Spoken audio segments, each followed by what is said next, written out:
साथियों, जय भीम। दिसंबर का महीना, ऊपर से कड़कड़ाती सर्दी। 2026 का आगमन होने वाला है। 2025 बीत चुकी है। देश के हालात कुछ इस प्रकार बन चुके हैं, जो अमीर है वो अमीर होता जा रहा और जो गरीब है वो गरीब होता जा रहा। कहने को तो देश में हिंदुत्व का नारा दिया जा रहा है। मेरा राष्ट्रीय स्वयंसेवक संघ के मुखिया, भारतीय जनता पार्टी के मुखिया, भारत के प्रधानमंत्री माननीय नरेंद्र मोदी तथा देश के विभिन्न प्रदेशों में भाजपा या फिर उनके सहयोग से चल रही एनडीए की सरकारें, उन सभी के मुख्यमंत्रियों से, साथ में बजरंग दल, विश्व हिंदू परिषद, दुर्गा वाहिनी, जो तथाकथित हिंदूवादी संगठन हैं, हम पूरे वर्ष 2025 में हिंदू तुष्टीकरण की बात सुनते आए हैं। मेरा देशवासियों से एक प्रश्न है। आज पूरा विश्व जहां विकास और भविष्य की बात कर रहा है, भारत में हमने अक्सर देखा है वो भूतकाल, पास्ट की बात कर रहे हैं। जब केंद्र की भाजपा सरकार से विपक्ष पूछता है तो वह नेहरू और इंदिरा गांधी पर चले जाते हैं। एक और संघ लगातार देश में अपनी शाखाएं बढ़ा रहा है। उसका कहना है कि संघ एक सांस्कृतिक संगठन है, परंतु उसके इशारे पर देश में आदिवासियों, दलितों तथा समाज के महा पिछड़ों पर जो अत्याचार हो रहे हैं, वे सभी हिंदू धर्म और उनकी परंपराओं से बंधे हुए हैं। हम यह यक्ष प्रश्न उनसे पूछना चाहते हैं कि आखिर देश में आदिवासियों, दलितों, महापिछड़ों पर अत्याचार और जुर्म क्यों, उनकी हत्याएं क्यों, उनकी बहू, बहन, बेटियों पर बलात्कार और फिर उनकी हत्याएं क्यों। देश की अदालतों में जो मुकदमे चलाए जा रहे हैं, उनमें अधिकतर आदिवासियों, दलितों तथा महापिछड़ों से जुड़े हुए हैं। इन सभी मुकदमों पर देश में जो न्याय मिल रहा है, उस पर प्रश्न चिन्ह लगता है। उत्तर प्रदेश में अगर हम कुलदीप सेंगर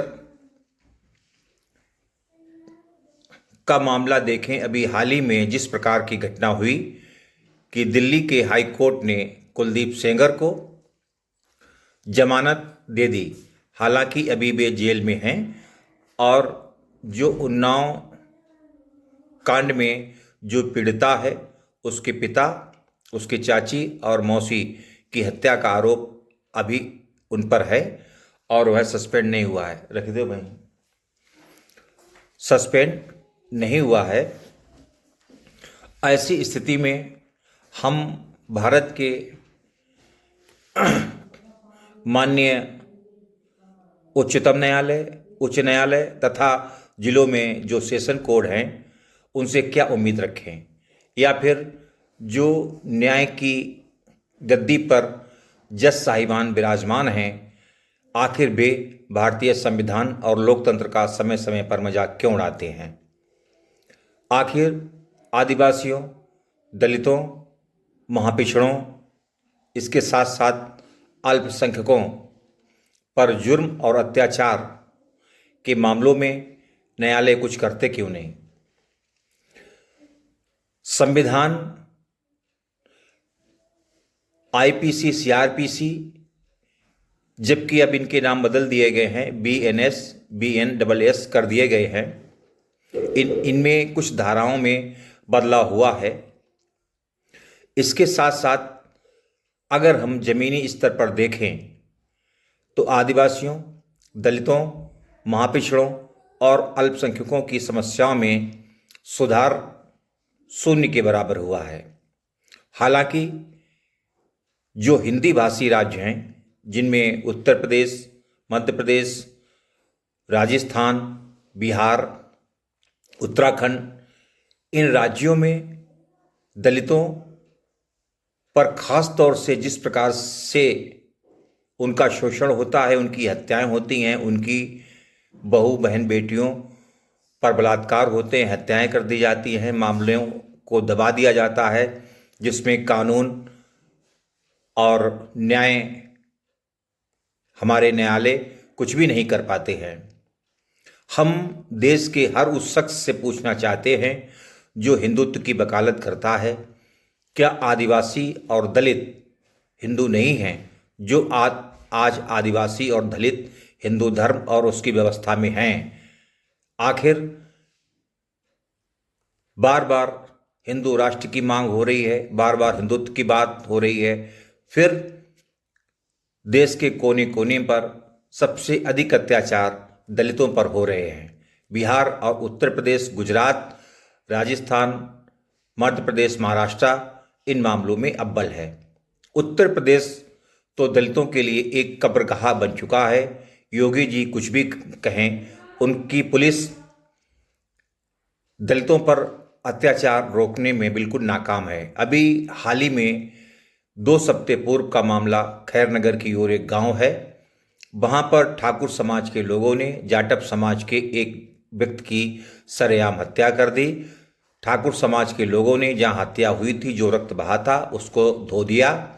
उस जो थाना है उसका एसआई वो भी दलित समाज का था। उसने मामले को दबाने का भरपूर प्रयास किया, चाहे वो उस पर राजनीतिक प्रेशर रहा हो।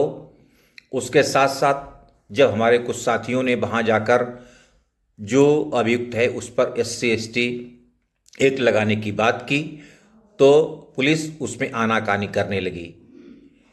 इसी प्रकार से तरबा के पास एक गांव, जहां लोधी राजपूत समाज के लोगों ने एक जाटव समाज के युवकों की पीट पीट कर हत्या कर दी। ये मामला लगभग 2 वर्ष पूर्व का है, जिसमें मैं खुद उस गांव में गया था और जो उसके परिवार के लोग हैं उनके साथ भी मारपीट की गई।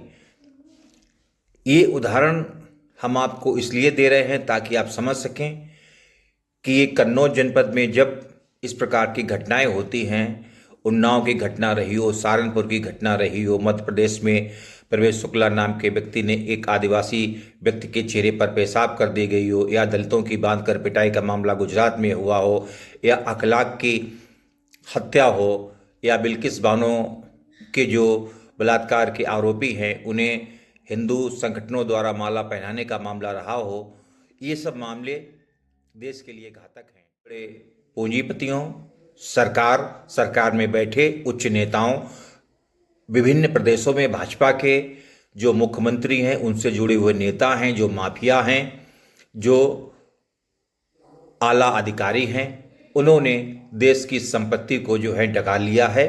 कुछ विदेश भाग गए हैं और अगर हम इस आंकड़े को सही तरीके से रखें तो लगभग ये $1 ट्रिलियन यानी कि लगभग 90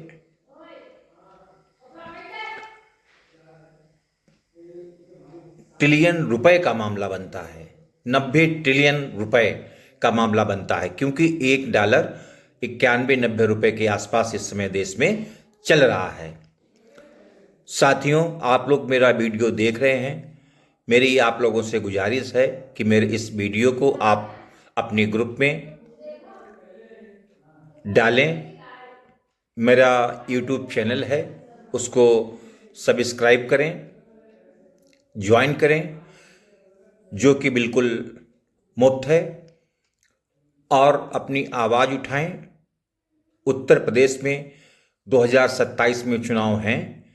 उत्तर प्रदेश के दलित समाज के, अति पिछड़े समाज के, पिछड़े समाज के, अल्पसंख्यक समाज के, खास तौर से मुस्लिम समाज के लोगों से मेरी अपील है कि वे प्रदेश में अगर सुशासन चाहते हैं, न्याय व्यवस्था चाहते हैं, तो फिर पुनः एक बार बीएसपी की सरकार को लाएं, पूर्ण बहुमत के साथ लगभग 250 सीटों से जिताएं, क्योंकि मायावती जी ही इस समय प्रदेश में एक ऐसी नेत्री हैं जो आपको भाजपा के लोगों द्वारा जिस प्रकार से आपका शोषण किया जा रहा है, प्रदेश में जिस प्रकार का जंगल राज कायम है, प्रदेश में जिस प्रकार की कानून व्यवस्था बिगड़ चुकी है, पुलिस प्रशासन मौन है, प्रदेश में जिस प्रकार से लोगों की ज़मीनें दबाई जा रही हैं, प्रदेश में जिस प्रकार से सरकारी नौकरियों की लूट मची हुई है, अगर आप सरकारी नौकरी पाना चाहते हैं, युवा हैं, आप अपना भविष्य उज्जवल बनाना चाहते हैं, तो 2007 से 2012 तक की बीएसपी की गवर्नमेंट में दी गई नौकरियों पर आप ज़रा फोकस करें और अपना ध्यान दें, तो किस प्रकार से बिना रिश्वत लिए हुए लाखों लाख नौकरियां जो हैं मिली, जिनमें से मुझे भी 2 नौकरियां मिली। एक से मैंने इस्तीफा दिया और दूसरी मैं कर रहा हूं। मैं शिक्षक समाज से हूं एडेड विद्यालय में। चूँकि ये सहायता प्राप्त विद्यालय, इसलिए मैं सामाजिक मुद्दों पर अपने विचार रखता रहता हूं, सोशल एक्टिविस्ट के तौर पर काम करता हूं। मेरी दिलचस्पी किसी विशेष राजनीतिक दल में नहीं है, लेकिन एक दलित होने के नाते प्रदेश के दलितों, आदिवासियों, महादलितों, महापिछड़ों, पिछड़ों, अल्पसंख्यकों, खास तौर से बौद्धिस्ट हों, जैन हों, ईसाई हों, इन सभी से करबद्ध निवेदन है। उसके साथ साथ मुस्लिम समाज के बुद्धिजीवी वर्ग से निवेदन है कि 2027 के चुनाव में बीच में सिर्फ 2026 की दीवार है। इसी एक वर्ष में आप बहुजन समाज पार्टी के लिए काम करिए। प्रदेश में बहन कुमारी मायावती जी के नेतृत्व में बीएसपी की गवर्नमेंट आएगी, सभी को न्याय मिलेगा, युवाओं को रोजगार मिलेगा, हवाई बातें नहीं होगी, प्रदेश में किसी प्रकार का किसी का शोषण नहीं होगा, चाहे वो जब कांवरिया आते हैं उस समय की बात हो या फिर और धार्मिक कार्यक्रम होते हों। आपके किसी भी धार्मिक कार्यक्रम में कोई हस्तक्षेप करने के लिए संगठन नहीं आएगा, क्योंकि बहन कुमारी मायावती जिस प्रकार से प्रशासन का कुशल प्रबंधन करती हैं, प्रदेश में किसी भी गुंडे माफिया की हिम्मत नहीं पड़ती है कि वो उसमें दखल डाले। ये जो बुलडोज़र राज है, ये अभियान जो लंगड़ा चलाया जा रहा है, जो मुस्लिम समाज के लोगों के फर्जी एनकाउंटर किए जा रहे हैं, इन सभी से निजात पाने का एक ही मंत्र है और वो मंत्र है तय बीएसपी, जय बीएसपी। इसके साथ साथ जो सरकारी कर्मचारी हैं, दलित समाज से हैं, पिछड़े समाज से हैं, अल्पसंख्यक समाज से हैं, विभागों में किस प्रकार से उनका शोषण हो रहा है, वो देश में अपनी जिम्मेदारी को तय करें।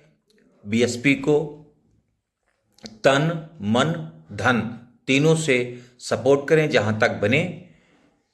अगले वीडियो में हम एक नए मुद्दे के साथ आएंगे। आप लोग मेरे द्वारा वीडियो में जो बातें कही गई हैं उन पर गौर कीजिए और पुनर्विचार कीजिए, क्योंकि जब समय निकल जाता है तो फिर वापस लौट के नहीं आता है, क्योंकि समय के जो बाल हैं वो उसके आगे ही होते हैं। अगर आपने उसको पकड़ लिया तब ठीक है, पीछे सपाचट होता है, उसमें तेल भी लगा होता है, तो फिर आप पकड़ नहीं पाएंगे समय को, वो आपकी मुट्ठी में नहीं आएगा। तो इसीलिए फिर एक बार आप लोगों से मेरी अपील है कि आप अगर दलित हैं, आप आदिवासी हैं, आप महादलित हैं, आप महापिछड़े हैं, पिछड़े हैं, आप अल्पसंख्यक हैं, मुस्लिम समाज से हैं, तो आप बीएसपी को सपोर्ट करें, उसको वोट करें। और इसी के साथ साथ फिर एक बार अपील है कि बीएसपी को तन, मन, धन तीनों से आप लोग जो हैं सहयोग करें। जय भीम, जय भारत, जय संविधान। नमस्ते, दुआ सलाम, खुदा हाफिज, धन्यवाद।